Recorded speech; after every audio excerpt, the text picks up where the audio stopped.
विधान परिषदांच्या निवडणुका, अनेकांनी घेतलेली माघार आणि त्यामुळे बिनविरोध निवडून आलेले अनेकसे उमेदवार.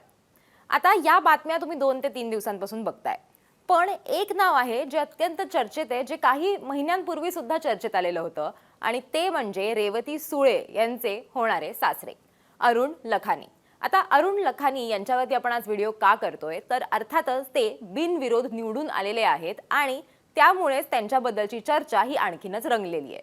आता अरुण लखानी यांची नक्की संपत्ती किती आहे आणि या निवडणुकी आधी त्यांनी जे त्यांचं ॲफिडेव्हिट सबमिट केलेलं होतं त्यात त्यांनी नक्की काय काय डिक्लेअर केलेलं आहे, काय काय सांगितलेलं आहे, ही सगळी माहिती आपण आजच्या व्हिडिओतनं समजून घेणार आहोत. नमस्कार, मी देवयानी आणि तुम्ही बघताय मुंबई तक. तर कोण आहेत मुळात अरुण लखानी हे आपण समजून घेणार आहोत.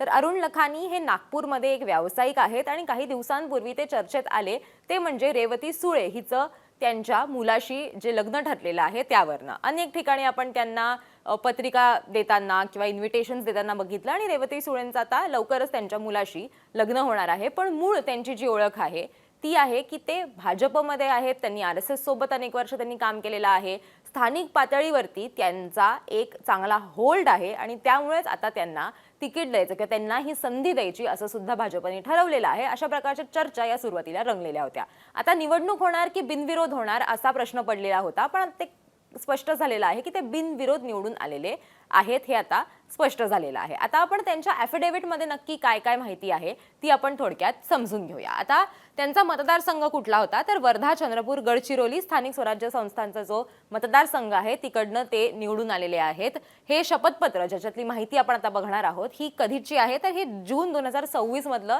या निवडणुकींच्या जस्ट पूर्वीचं त्यांचं हे सगळं डिक्लेरेशन्स जे आहेत ते आत्ताचे नुकतेच आहेत. आणि एक त्याच्यातली जी महत्त्वाची गोष्ट असते ती अशी की त्यांच्यावरती कुठलाही गुन्हा दाखल नाहीये. तुमचे जर काही क्रिमिनल रेकॉर्ड्स असतील तर ते सुद्धा तुम्हाला सांगावे लागतात, दाखवावे लागतात, पण त्यांच्यावरती एकही गुन्हा दाखल झालेला नाहीये आतापर्यंत, ते सुद्धा त्याच्यामधनं स्पष्ट होतं. आता आपण त्यांची संपत्ती कशी कशी आहे बघूयात. की आता एकूण संपत्ती अरुण लखानींची किती आहे, तर 90 कोटींपेक्षा जास्त इतकी त्यांची संपत्ती आहे. त्याच्यामध्ये हे अंदाजे आहे अर्थातच, म्हणजे अगदी आपण डॉट टू डॉट जरी मोजलेलं नसलं तरी त्यांच्या ॲफिडेव्हिटमधनं हे स्पष्ट झालेलं आहे की साधारण 90 कोटी किंवा त्याच्यापेक्षा थोडी जास्त अशी त्यांची संपत्ती आहे. आता ती कशी कशी डिवाइड झालेली आहे, त्यांनी कुठे कुठे पैसे इन्व्हेस्ट केलेले आहेत ते सुद्धा आपण समजून घेणार आहोत. आता स्थावर मालमत्ता किंवा ज्याला इममुव्हेबल ॲसेट्स म्हटलं जातं त्याच्यात कशी आहेत, आता ही सुद्धा 2 भागांमध्ये डिवायडेड आहे. एक म्हणजे अरुण लखानी यांची स्वतःची त्यांच्या नावावर असलेली मालमत्ता ही 24 कोटी किंवा त्याच्यापेक्षा थोडी जास्त आहे आणि तेच वंदना लखानी ज्या त्यांच्या पत्नी आहेत त्यांच्या नावावरती 36 कोटींपेक्षा जास्तची स्थावर मालमत्ता त्या दोघांच्याही नावावरती आहे. आता आपण बघूयात की पुढे काय. आता एकूण अरुण लखानी यांची स्वतःची जी मालमत्ता आहे त्याच्यात कसं डिफरन्सिएशन झालेलं आहे किंवा ते कसं डिवाइड झालेलं आहे आपण बघूयात.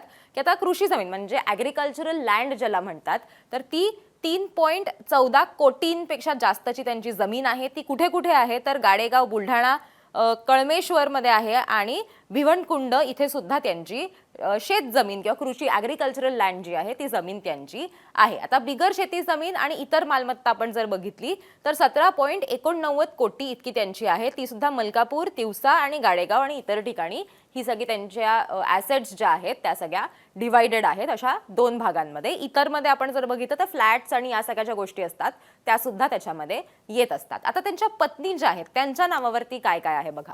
त्यांच्या पत्नींच्या नावावरती रेसिडेन्शियल फ्लॅट्स, निवासी फ्लॅट्स जे आहेत ते आहेत मोठ्या प्रमाणावरती आणि साधारण 36 कोटींची ही जी मालमत्ता आहे त्यांच्या नावावरची, जी मोस्टली घरांमध्ये आणि फ्लॅट सिस्टीममध्ये आणि अशा सगळ्या गोष्टींमध्ये ती मालमत्ता जी आहे ती डिवायडेड आहे किंवा हे 36 कोटी जे आहेत ते तशा प्रकारे डिवायडेड आहेत. आणि त्याच्यातली सगळ्यात जास्त व्हॅल्युएशन असलेलं जर एखादी जागा असेल तर ते त्यांचं मुंबईतलं घर आहे. आपण जर बघितलं तर मुंबईमध्ये त्यांचे आल्टा माउंट रोड इथे त्यांचे फ्लॅट आहे, त्याचबरोबर मलाबार हिल परिसरामध्ये त्यांचं घर आहे.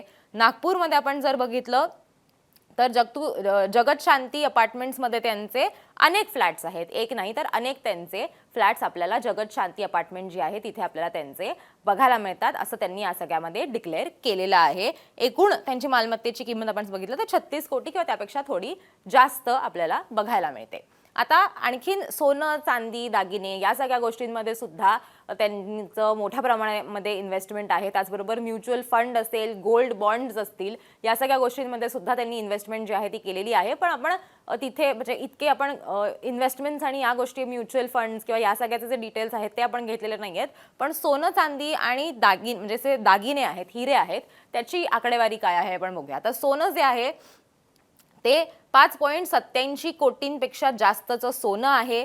त्याचबरोबर आपण जर बघितलं तर चांदी ही 95.9 लाखांची साधारण चांदी आहे. त्याचबरोबर हिरे आणि इतर दागिने हे जर आपण बघितलं तर 55.43 लाखांपेक्षा जास्तचे हिरे आणि दागिने आहेत. आणि हे सगळं जे आहे ते त्यांच्या पत्नी म्हणजे वंदना लखानी जे आहेत त्यांच्या नावावरती आहे. एकूण आपण जर अमाऊंट बघितली तर ती साधारण 6.82 कोटी इतकी साधारण याच्यामध्ये होते. सो अशी ही सोने, चांदी या सगळ्या गोष्टी ज्या आहेत त्या सुद्धा खूप मोठ्या प्रमाणामध्ये त्यात सुद्धा त्या सगळ्यांची इन्व्हेस्टमेंट आहे. त्याच्यामुळे अरुण लखानी हे आता बिनविरोध निवडून आलेले आहेतच. पण त्याचबरोबर आपण जर बघितलं तर रेवती सुळे यांचे होणारे ते सासरे आहेत आणि म्हणून खरं तर लोकांना त्यांच्या संपत्तीमध्ये जास्त इंटरेस्ट आहे. नुकतंच आपण बघितलं की विक्रम काकडे हे जे संजय काकडेंचे पुत्र आहेत त्यांच्याकडनं सुद्धा म्हणजे त्यांच्याबद्दल सुद्धा असं म्हटलं जात होतं की त्यांना सुद्धा ते पार्थ पवारांचे निकटवर्ती आहेत म्हणून त्यांना संधी देण्यात आलेली होती. आणि आता विधान परिषद निवडणुकांमध्ये साधारण आपल्याला हा पॅटर्नच एक बघायला मिळतो की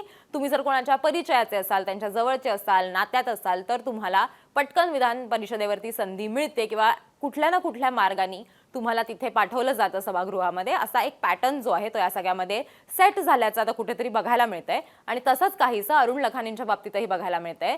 त्यांचं एकतर बिनविरोध निवडून येणं हे तर म्हणजे खरं तर आश्चर्याची बाब याच्यामध्ये फारशी नाहीये, कारण की दोन स्ट्रॉंग पक्षांची ते आता कनेक्टेड आहेत. ते स्वतः भाजपबरोबर काम करतात आणि अर्थातच त्यांचं आता पवार कुटुंबांशी सुद्धा त्यांचं जवळचं नातं जे आहे ते तयार झालेलं आहे. त्याच्यामुळे त्यांचं बिनविरोध निवडून येणं हे फारसं आश्चर्यकारक नाहीये. पण ज्या प्रकारे म्हणजे जे मी काकडेंचं तुम्हाला सांगत होते ते या अर्थाने होतं की विक्रम काकडे जे संजय काकडेंचे पुत्र आहेत त्यांनी जय पवार यांना 10 कोटींचं कर्ज जे आहे ते दिलेलं होतं असं सुद्धा त्यांच्या ॲफिडेव्हिटमधून समोर आलेलं होतं. सो तशी कुठली गोष्ट आपल्याला अरुण लखानींच्या ॲफिडेव्हिटमधनं समोर येत नाहीये की त्यांचे कुठलेही आर्थिक संबंध कोणाशी फारसे आपल्याला त्यांच्या ॲफिडेव्हिटमधनं दिसून येत नाहीत. जे काही आहे ते त्यांच्या व्यवसायातलं उत्पन्न आहे असं त्यांनी सांगितलेलं आहे. काही लोन्स आहेत जे टॉपअप होम लोन्स म्हणून त्यांनी डिक्लेअर केलेले आहेत त्यांच्या ॲफिडेव्हिटमध्ये. सो ते काही लोन्स आहेत आणि त्यांच्यावरती जर काही परत त्यांना जर जे काही पैसे करायचे आहेत ती अमाऊंट जर आपण बघितलं तर ती साधारण 2 कोटींच्या घरात आहे. आणि बाकीचं सगळं त्यांचं तर स्वतःचं उत्पन्न आहे जे त्यांनी आता ॲफिडेव्हिटमध्ये डिक्लेअर केलेलं आहे. सो हे त्यांच्याबद्दलचं ॲफिडेव्हिट होतं हे त्यांनी काय काय डिक्लेअर केलेलं आहे ते सांगण्याची एक आमचा प्रयत्न होता. आणि अशाच प्रकारे आम्ही इतर उमेदवारांचे जे ॲफिडेव्हिट्स आहेत त्याच्यावरती सुद्धा व्हिडिओज केलेले आहेत. सो तेही तुम्हाला मुंबई तकवरती बघायला मिळतील. हा व्हिडिओ तुम्हाला कसा वाटला ते आम्हाला कमेंट करून नक्की सांगा. आणि मुंबई तकला तुम्ही सबस्क्राईब केलं नसेल तर मुंबई तकला सबस्क्राईब करायला विसरू नका.